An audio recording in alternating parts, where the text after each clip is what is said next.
Kasus Indonesia tak lagi bebas pertama sekolah di Indonesia. Saudara munculnya mutasi virus corona kembali membuat panik warga. Berbagai upaya untuk terus menekan kasus positif COVID-19. Dalam hitungan bulan, dunia yang kita kenal berubah total. COVID-19 bukan hanya menjadi isu kesehatan, tetapi juga merubah cara kita bekerja, berinteraksi, belajar, dan memaknai kehidupan. Pandemi ini menguji ketahanan kita sebagai manusia, bukan hanya secara fisik, tapi juga mental, sosial, dan ekonomi. Kita memasuki fase penting dalam pembelajaran pendidikan di Indonesia. Era new normal bukan sekedar perubahan mekanis dari pembelajaran tatap muka menuju pembelajaran campuran, tetapi merupakan transformasi mendasar tentang bagaimana peserta didik membangun cara berpikir, keterampilan sosial, karakter, dan cara kita menghadapi tantangan masa depan.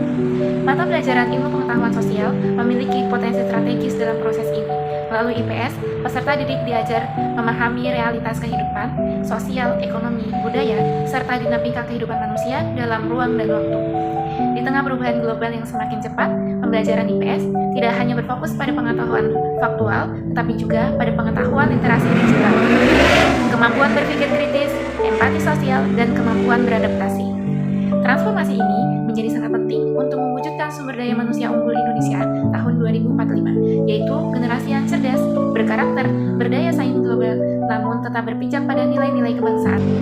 Era new normal menjadi momentum untuk merancang kembali pembelajaran IPS yang lebih fleksibel, kolaboratif, kontekstual, dan mampu menjawab kebutuhan zaman.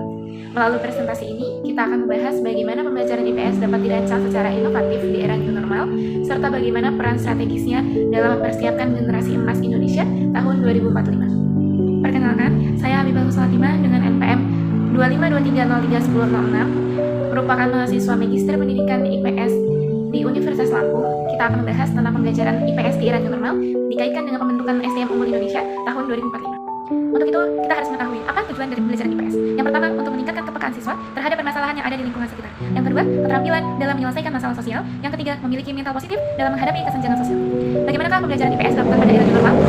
Para pendidik melakukan pembelajaran secara online, sehingga pendidik mengalami perkembangan yang cepat, di antaranya penggunaan media dan metode pembelajaran berbasis digital. Media digital dalam pembelajaran IPS di era new normal bisa diterapkan menggunakan media digital barcode. Peserta didik memiliki motivasi dalam pembelajaran ilmu pengetahuan sosial karena dikemas dalam bentuk digital sesuai dengan karakteristik generasi saat ini, yaitu mahir mengoperasikan media digital, sehingga pembelajaran ekopedagogik mampu dilakukan untuk meningkatkan kesadaran pendidikan dalam menjaga keseimbangan alam, dan juga ketika kita membahas tentang permasalahan yang ada di sosial. Sehingga tujuan pembelajaran IPS dalam hal ini dapat tercapai. Bagaimana membentuk SDM unggul Indonesia tahun 2045? Pemerintah memiliki 5 strategi. Yang pertama, membangun sumber daya manusia melalui pemerataan pendidikan. Yang kedua, membangun infrastruktur pemerataan pembangunan berkelanjutan, baik itu berupa fasilitas kesehatan maupun fasilitas pendidikan. Yang ketiga, penyederhanaan regulasi. Yang keempat, penyederhanaan birokrasi. Yang kelima, transformasi ekonomi. Melalui 5 strategi ini menjadi pintu keluar untuk kemajuan Indonesia dan menyambut bonus demografi tahun 2045. Aspek penting dalam peningkatan kualitas hidup yaitu aspek kesehatan dan juga aspek pendidikan. Pada aspek pendidikan, sasaran yang utama yaitu anak usia sekolah sebagai dasar penumbuhan sumber daya manusia unggul, sehat, dan cerdas. Yang kedua, secara paralel dilakukan pembangunan infrastruktur termasuk teknologi sesuai dengan revolusi industri 4.0. Yang ketiga, pembangunan dan penelitian untuk inovasi teknologi juga perlu diperkuat, terutama pengelolaan big data, artificial intelligence, robot, dan machine learning. Bagaimana pembelajaran IPS pada era new normal kaitannya dengan pembentukan SDM unggul Indonesia emas tahun 2045? Melakukan pencerdasan anak bangsa melalui jalur sekolah berdasarkan dengan Undang-Undang Republik Indonesia Nomor 20 Tahun 2003 yang menyebutkan fungsi dari pendidikan nasional yaitu untuk mencerdaskan dan membentuk karakter bangsa. 4 nilai yang dikembangkan dalam pendidikan karakter adalah nilai agama, Pancasila, budaya, dan tujuan pendidikan nasional. Tahun 2045 merupakan target generasi emas, yaitu generasi yang saat ini sedang mengenyam pendidikan sehingga akan meraih kesuksesan tahun 2045. Oleh karena itu, pemerintah merancang kurikulum merdeka sebagai persiapan menyambut Indonesia emas tahun 2045. Lulusan kurikulum merdeka dituntut untuk dapat memiliki kemampuan creativity, critical thinking, communication, kolaborasi, dan berkarakter.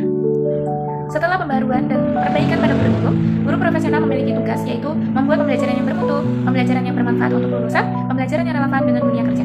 Kompetensi yang harus dimiliki oleh guru profesional, yang pertama, basis pengetahuan, yang kedua, pedagogik, yang ketiga, personal atribut, yang keempat, kepemimpinan.